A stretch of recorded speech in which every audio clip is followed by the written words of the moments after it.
Respeite o desinteresse que as pessoas têm por você. Não insista onde não há curiosidade, onde não há reciprocidade. Não explique-se para quem não faz perguntas. Não se ofereça para quem não sente a sua falta. O desinteresse também é uma resposta e muitas vezes é a resposta mais honesta que aquela pessoa pode te dar. E a única que ela pode te oferecer. Então quem quer aproxima, quem sente demonstra. Então respeitar o desinteresse do outro é uma forma genuína e muito poderosa de você se preservar, de preservar a sua própria dignidade.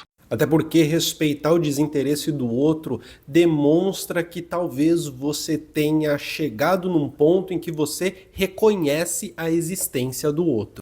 Oi, tudo bom? Sou Vinícius Siqueira do Colunas Tortas, sou mestre e doutorando em Educação e Saúde pelo Unifesp. Aqui eu falo de análise do discurso e teoria social. Vou deixar o arroba do criador para vocês e vou deixar também o arroba do Alguém que Fala, que é um perfil que me deu esse estalo para poder fazer esse conteúdo num vídeo específico que ele tinha criado.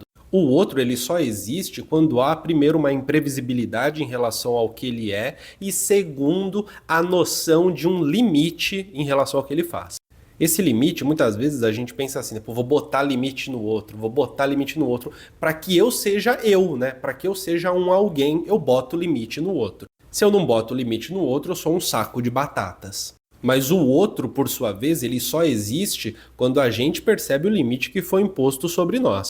E mais do que isso, quando a gente respeita esse limite, porque perceber o limite e ultrapassá-lo a todo instante é tornar o outro um objeto do nosso gozo. Desse gozo meio sádico de ultrapassar o limite, nesse gozo meio sádico de implicar o constrangimento. Porque vale dizer, constrangimento não é exatamente vergonha, não é ter vergonha de algo, né? Estar constrangido não é estar envergonhado. Estar constrangido a gente pode entender como sendo estar implicado numa situação que você não precisaria ou não gostaria de estar. Quando o professor chama o aluno para ir na lousa resolver uma questão, o que ele está fazendo é constrangendo o aluno a ir até a lousa, né? Não é uma coisa necessariamente negativa, é um constrangimento. Vá até a lousa e resolva a questão.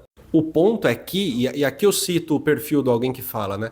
Muita gente vai passar a vida inteira sem saber quem é de fato o outro, sem reconhecer a existência do outro, sem perceber que além do eu existe o outro e que a gente não é o centro do mundo, né? A gente só vive a nossa pequena vidinha ali humildemente, sem entender que o outro é imprevisível, que o outro é aquele que diz não, que o outro é aquele que te castra, o outro é aquele que te impõe o limite. E de que viver com o outro é aquilo que faz até mesmo que a gente possa delimitar quem a gente é. Porque o não do outro, ele é, de certa forma, a presença da nossa presença no mundo.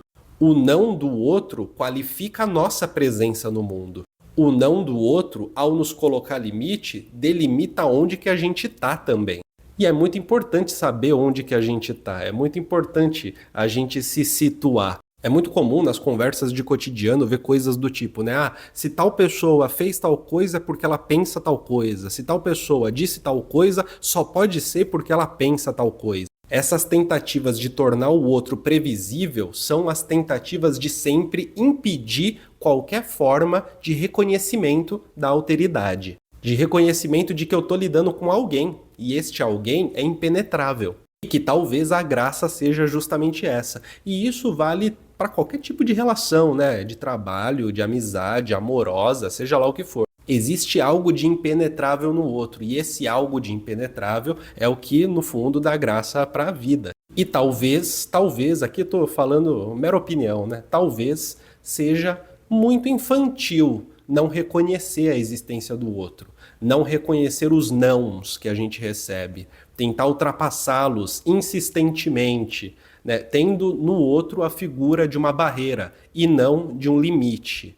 A barreira a gente pula ela, a gente ultrapassa a barreira. O limite, tecnicamente, deveria ser aquela coisa de que daqui para lá eu não vou e acabou. É por isso que em relações de pais e filhos, muito provavelmente as crianças não são compreendidas como um outro, mas sim como uma extensão dos próprios pais. É por isso que em algumas relações amorosas o parceiro ou a parceira não é entendido como um outro, mas é entendido como uma extensão ou uma aglutinação de si próprio. É por isso que em muitas micro-relações, principalmente aquelas que envolvem certo nível de manipulação, de aproveitar, né, da fragilidade alheia, você não lida com o outro, mas você lida com um objeto a ser manipulado. É importante entender isso, até porque se muitas vezes você está na posição de objeto, é legal ter compreensão disso, né? É legal ter essa compreensão de, pera, essa interação aqui eu sou só um objeto, eu não sou entendido enquanto sujeito, enquanto outro, enquanto alguém que impõe limites. Eu não sou um sujeito da ética para essa pessoa que está lidando comigo, eu sou só um objeto. Tudo bem?